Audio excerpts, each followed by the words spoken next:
Ketika kedua tangan itu kita tutupkan seperti ini, maka yang tampak dari luar ada syahwati ing batese syahwat sakang ora ono iku bainahuma ing dalem antara, maka batal. Ini baik menyentuh milik sendiri ataupun milik orang lain. Rabi'an adamul mahramiyah bil yakin, tidak adanya tunggal mahram secara yakin.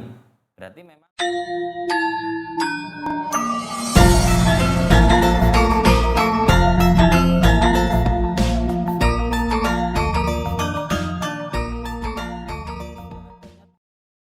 Assalamualaikum warahmatullahi wabarakatuh. Ila hadratin Nabi Mustafa Muhammad sallallahu alaihi wasallam wa alihi washabihi ajma'in.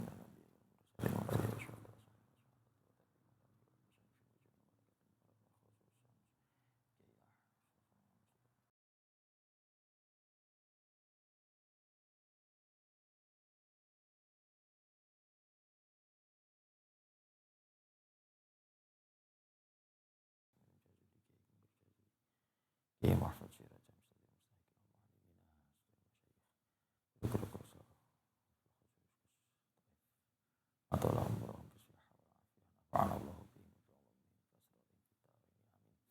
Al-Fatihah. A'udzubillahi minasyaitonirrajim. Bismillahirrahmanirrahim. Alhamdulillahirabbil alamin arrahmanirrahim maliki yaumiddin iyyaka na'budu wa iyyaka nasta'in ihdinas siratal mustaqim siratal ladzina an'amta 'alaihim ghairil maghdubi 'alaihim waladdallin. Amin. A'udzubillahi minasyaitonirrajim. Bismillahirrahmanirrahim. Alhamdulillahirabbil alamin wa fihi nasta'inu ala umuri dunya waddin. Allahumma sholli wa sallim ala sayyidina Muhammadin wa ala alihi wa sahbihi ajma'in. Qala al-mu'allif rahimahullah wa nafa'ana bihi wa bi ulumihi wa bi asrarihi fid dharaini. Amin. Wa yubtiluhu lan batalake ing wudu apa kuluma saben-saben barang kharaja kang metu apa ma minal kubuli sangking kubul waduburilan dubur utawa dalan buri ainan halih rupa kahanan warihan lan halih rupa angin walam suhuma lan jempok ing karone dubur lan kubul bibutu nirrohati kelawan piro-piro batine epek-epek au butunil asabi'i utawa kelawan pira-pira jerone driji min nafsihi halih saking awak dhewe ne sahas au ghairihi utawa liyane sahas. Kelanjutan dari fardu wudu yang kemarin, yaitu mulai dari niat bareng dengan membasuh wajah, membasuh kedua tangan sampai siku-siku, mengusap sebagian rambut kepala, kemudian terakhir membasuh kedua kaki sampai dengan mata kaki, dilanjutkan dengan hal-hal yang membatalkan wudhu.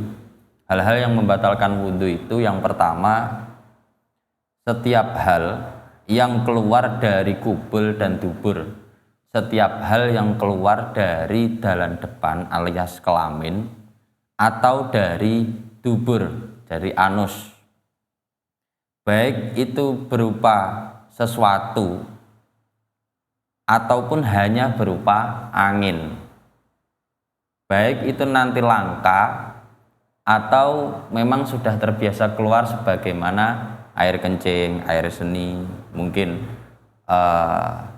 darah, mungkin itu nanah atau yang lain, kecuali mani. Kalau mani ini tidak membatalkan wudhu, tetapi mewajibkan mandi. Walam suhuma bibutunir rohati awi butunil asobi min nafsihi aw ghairihi.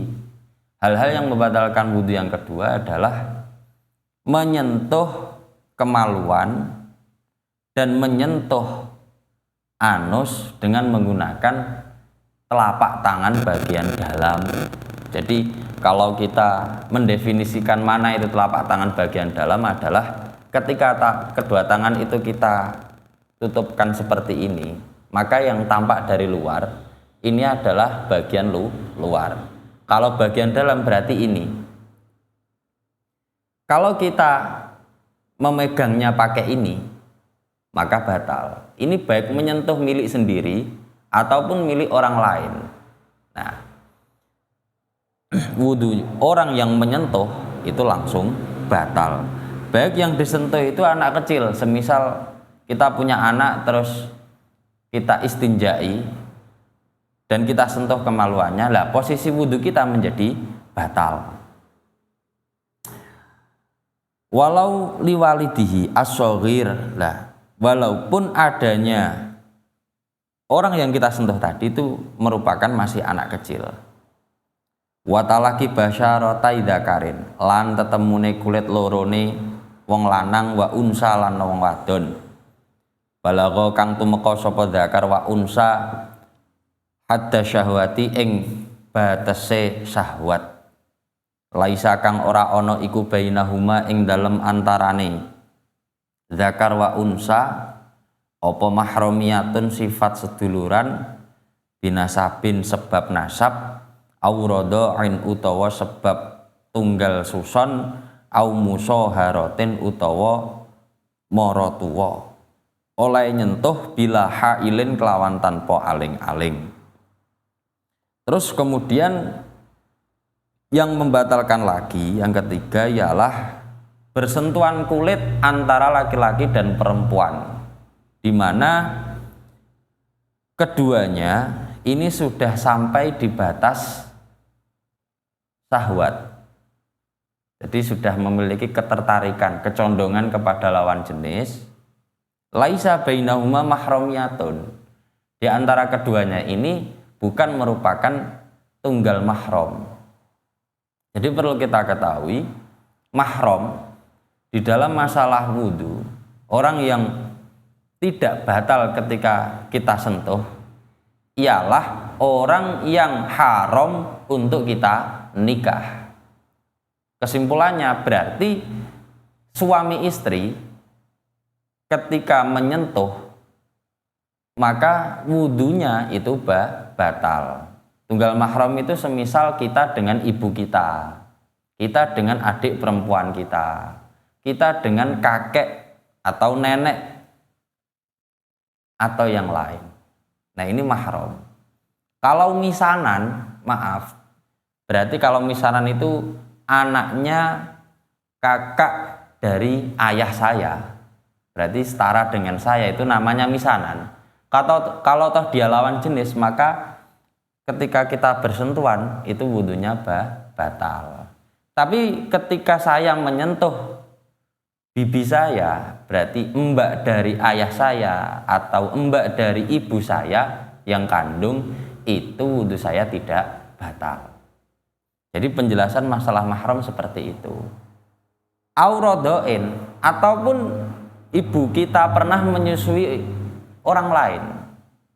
Semisal ibumu pernah mengasuh anak kecil dan pernah disusui, otomatis anak kecil itu nisbat kepada kamu itu tunggal rodok. Berarti kamu ketika menyentuhnya ini tidak batal.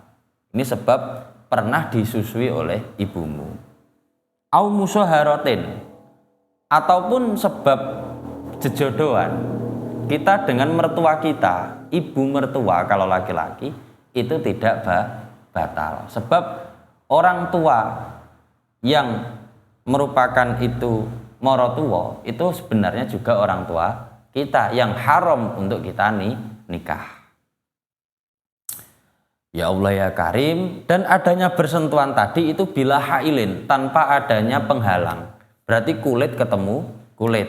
Kalau kita hanya menyentuh mungkin bajunya, itu tidak batal. Qauluhu bila hailin wal hasilu anna talaqiya nakidun lil wudu bisyuruti sittatin ahaduha ayyakuna baina mukhtalifaini dzukuratan wa unusatan. Kedua-duanya ini memang benar-benar laki-laki dan perempuan. Kalau sesama laki-laki ya enggak batal. Yang kedua, Saniha ayyakuna bil basyarati duna sya'ari wasini wadzufri.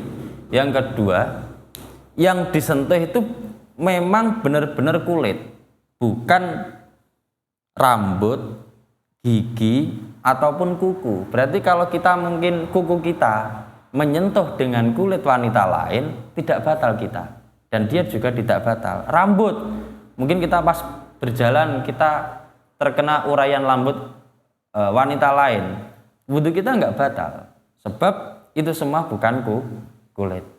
Dan yang termasuk kulit lagi adalah lidah dan gusi di dalam. Ini walaupun di dalam tapi hukumnya seperti kulit, alias ketika kita sentuh maka batal.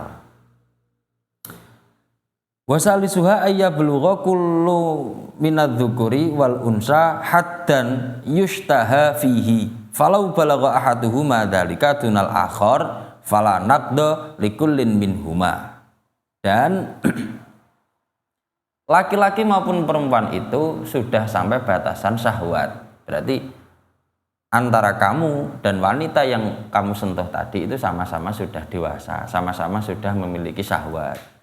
Kalau salah satunya masih anak-anak, ya urfin nas, kita memposisikan orang yang belum bersyahwat itu kan umumnya anak itu mungkin usia di bawah 9 tahun, ya kita menyentuhnya juga tidak batal.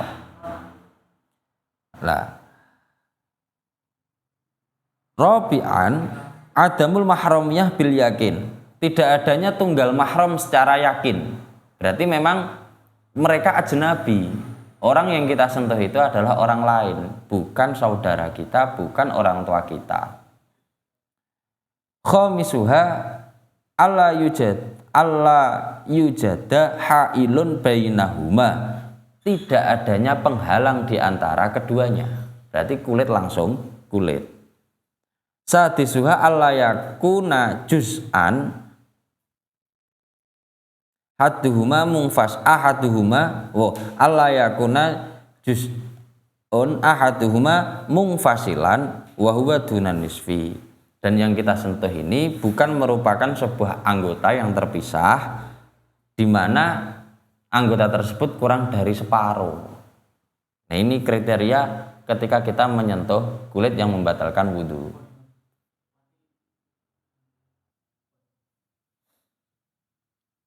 Berarti itu tadi 6 kesimpulan dari hal-hal yang membatalkan wudhu untuk masalah menyentuh kulit anak Adam, dan dilanjutkan dengan wazawalul akli, lan ilange akal, ilaman angin wong, nama kang turu sapa man, qaidan halih lungguh sapa man, mumakkinan halih netepake sapa man, halqata duburihi ing kolongane dubure man. Wama haulaha wama lan gauta haulaha kang ing dalem kiwa tengene halqah. Jadi di dalam masalah wudhu, ketika kita kehilangan kesadaran, kalau bahasa Arabnya walul akli, artinya di situ hilangnya sebuah ketamyisan, itu juga menyebabkan batalnya wudhu dari arah manapun. Ilaman nama, kecuali orang yang tidur dengan posisi menetapkan pantat pada tempat duduknya. Nah, ketika kita tidur terlentang, otomatis kita masih wudhu kita batal. Tapi kalau kita tidurnya seperti ini, dengan duduk seperti ini, sampai kapanpun wudhu kita tidak batal. Nah, ini masalah tadi. Bila hailin qauluhu, di situ ingat ya, yang disentuh antara kulit laki-laki dan perempuan ini sama-sama ajnabi dan benar-benar kulit, bukan rambut, bukan gigi, juga bukan kuku. Kemudian keduanya sudah sampai batas syahwat dan yakin keduanya ini ajnabi, bukan mahram, bukan musyaharah, bukan juga rodok, dan benar-benar positif laki-laki ataupun perempuannya. Wa ammal ghuslu fayajibu 'ala rajul ilahuna wallahu a'lam bissawab. Assalamualaikum warahmatullahi wabarakatuh.